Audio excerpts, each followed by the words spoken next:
When I was 15 years old, I made the decision to test out of high school and essentially start college when I was like 15, 16.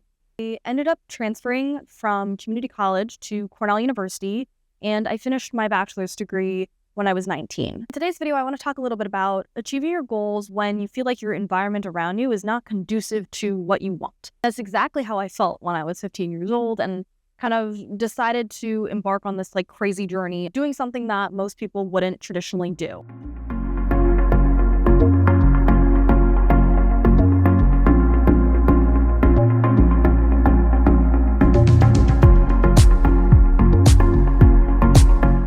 When you're starting out and you kind of don't really have that social proof or credential to be doing something kind of outrageous, quote unquote, it can be very like intimidating to consistently show up for yourself and do things without having any like proof of concept, any sort of like validation that, what you're doing is going to pay off. And it's kind of like a big risk that you have to take. It's a risk that I made when I was 15 and I decided to test out of high school and change my entire academic and professional trajectory at such a young age. I think that's something that so many people definitely frowned upon me for, choosing to do in the beginning, in the start. Everyone thought I was very foolish for making such a bold decision at such a young age. I wasn't a good high school student. I had like a 2.8 GPA and I was like failing some of my classes.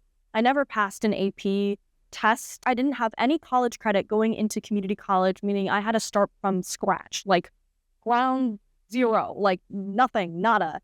I didn't have anything that could help me. I was very much not in a great state mentally. So I did not come into community college with any sort of advantage. I really had to work my way up from the bottom, and I had to take a risk to achieve something big when nobody else necessarily believed in me because they thought I was like an immature 15-year-old girl, which that makes sense. I think that's valid. Like, I didn't know. I wasn't sure if it was actually going to work and if this was something that I was going to achieve. You might be sitting in an environment where it's not conducive to that. People don't necessarily believe in you because you don't have the credibility. You might not have something to show other people as to why you believe in yourself. But I want to hone in on that because I think believing in yourself is the most important thing in this whole journey. Being successful involves a little bit of like being delulu, to be honest. There's a little bit of like psychosis or like delusion that you need to have to really be able to believe in yourself, even when no one else does. So for me, in regards to like academics, I did not have any like proof to myself that I was going to be a good student, that I was going to like ace these exams. In fact, I came into community college rather insecure because I was told that, every single class that was at community college is equivalent to an AP class in high school. And I had never passed a single AP test. So knowing that and going into an entire like semester of courses that are all at the like college level, having not passed anything, of course, I'm going to be very just not confident in my ability to succeed. What really did it, though, for me was believing in the dream and believing in hard work. Hard work is free. You're not going to buy yourself into success. You're going to put in time and the sweat to be able to accomplish something. It's free. It might cost more than, someone else in terms of sweat equity, but it is free. And it is something within your control. And I think that's empowering. We live in a society of instant gratification where everything is handed to us. Everything is able to be bought. And I really want to stress that there is no quick fix to get around from hard work. I think we live in a society that may be a little bit too soft when it comes to this sort of hard work mentality and culture. I also do believe in a balance and making sure that, we're not promoting toxic productivity, but also having grace for yourself and just striving for balance.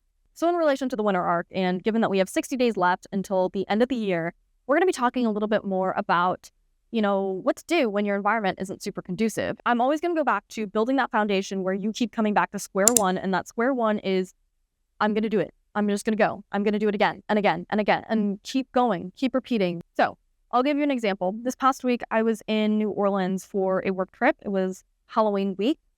I really struggle when it comes to having flexibility with routine because it's not conducive to my growth journey. Like traveling and being jet lagged and not sleeping enough, I ended up having a migraine this week. I've been just like physical health wise, not feeling the greatest. So putting myself in an environment where it involves like partying, going out, staying up late, it's really tough for me to balance the both.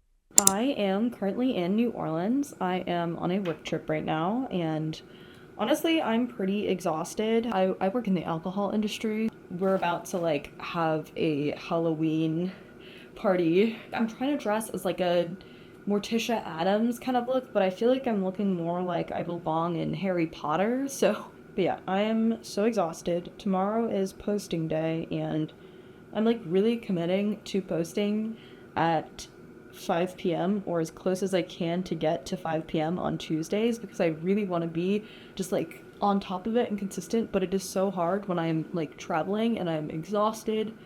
So last point in filming this video is to kind of show you guys how I maintain a rigid schedule when I can't be rigid. I have to be flexible. Like how I maintain my early mornings and just like trying to keep as much stability as possible, even if it's not, just kind of trying my best to still show up.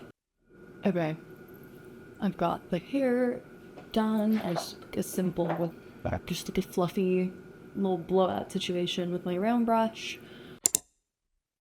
I am back to my hotel, although I'm totally fighting for my life right now because it's 11:20 p.m. and it's 11:20 p.m. in Louisiana. So most people are probably like, dude, just like chill out. I'm fighting for my life. Anything like past 10 p.m. is like pretty late for me. To go to bed later just like throws off everything. I am so tired, but I'm still gonna wake up early tomorrow. I'm still gonna work out tomorrow. I'm going to bed. So good night.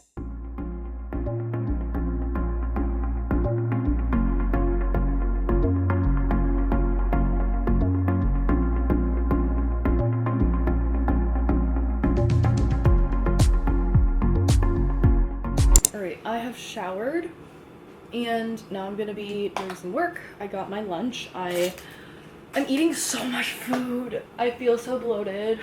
I feel very, very bloated, but I also think it's the creatine. I am eating this massive bowl of coconut cashew curry with eggs. I already ate 2 pieces of toast with cream cheese, salmon, and 2 eggs. I really am trying to eat as much protein as possible. So, doing the best we can, making do with what we have. I am feeling good, so that's what's most important. I don't drink, so I did not drink last night. Yeah, but more creatine. I was like just so exhausted, but I still made an effort to show up for myself and to keep putting in the work. Another thing to note too, I think when it comes to other people's opinions and perceptions, I think there needs to be a level of like confidence, self-worth, and just self-validation that needs to occur to really be able to form like a healthy, sustainable sense of self. A lot of the times when we're not achieving our goals, it's because we're so in our own head and really relying on like this external validation to fuel our success, when it should be internal, it should be intrinsic motivation, it should be self-validation that allows you to keep showing up for yourself and not quit. It's oftentimes a lot harder to be consistent and to feel good about what you're doing if you're constantly like giving someone else the power to judge what you're doing. I like the saying that, you know, you don't get to have an opinion unless you have fully tried. Oftentimes we get so caught up being like, oh, well, that's not going to work because of X, Y, and Z. And it's like, well, have you tried? Have you fully committed yourself and tried with full effort, not half-assed it, but like fully, you know, gone in there and like done the thing? Some tangible things to think about when you're kind of embarking on this journey. Number 1, so back to this concept of instant gratification. It's so much easier to go and get like a BBL than it is to go to the gym and like put in all this work. I don't know why that's like the only thing that I can think of right now, but it's so much easier to kind of cheat the system. There's just so many things that come easier than hard work.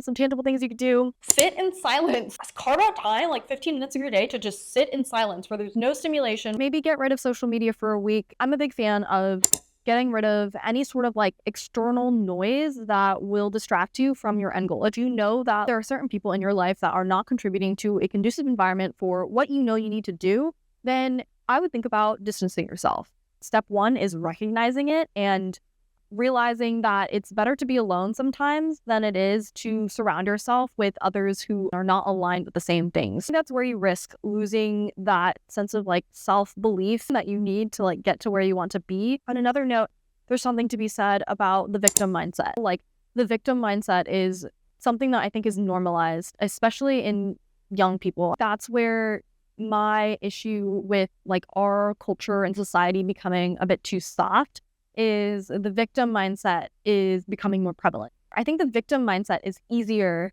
to adopt than hard work. I used to be like that, especially when I was younger too. It's really unfulfilling and it just is kind of annoying to be around. That's where the excuses have to go out the window. It's a lot easier to make an excuse than it is to lean into the stuff that you don't want to hear. Constructive criticism is helpful. Listening to that feedback and being able to take it is like a skill because it's definitely like hard to hear. If you have a strong sense of like self-worth, you're going to be able to decipher what is helpful and what is, maybe someone else's own issue. Hearing good feedback is great if you want to feel good. Constructive criticism, it will help you be better. It's a hard skill because you have to be able to like take your ego out of things.